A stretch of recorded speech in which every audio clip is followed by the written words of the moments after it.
All right, number 6. How does the graph of f given by f of theta equals 4 cosine theta plus pi over 2 compare to the graph of h given by h of theta equals cosine of theta? Specifically describe the influence of the parameters 4 and pi over 2. So we basically want to describe what the effect is of the 4 and the pi over 2. So let's start with the 4. Okay, what effect does the 4 have on the graph? So the question is, the 4 is directly in front of the cosine here. So we know that that number represents the amplitude. Okay, so the amplitude of the one graph is 4. So that's the distance between the midline and the high or low point. So the amplitude of this graph right here is 4, and the amplitude of this graph is only going to be 1. What that means in terms of the graph is that the wave, when I make the wave is going to be 4 times higher in this graph as it is in this graph, but it's also going to be 4 times as low. It's going to go down to -4 as well. So this graph is going to be 4 times higher and 4 times lower than this graph.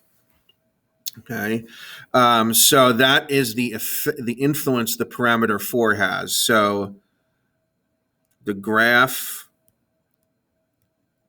of f, so that's this graph of up here, will go 4 times higher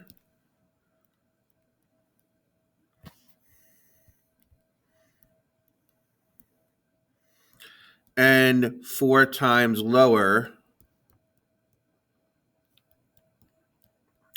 than the graph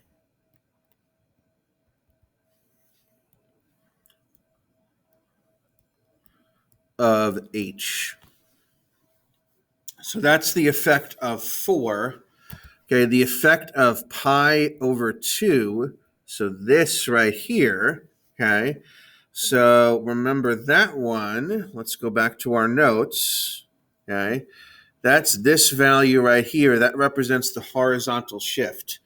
Okay, in this case, that number is positive pi over 2. So if c is positive, then the horizontal shift is that many units to the left.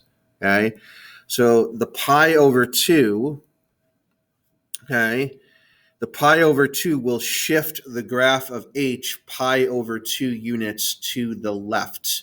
Because it's positive, we have to do the opposite.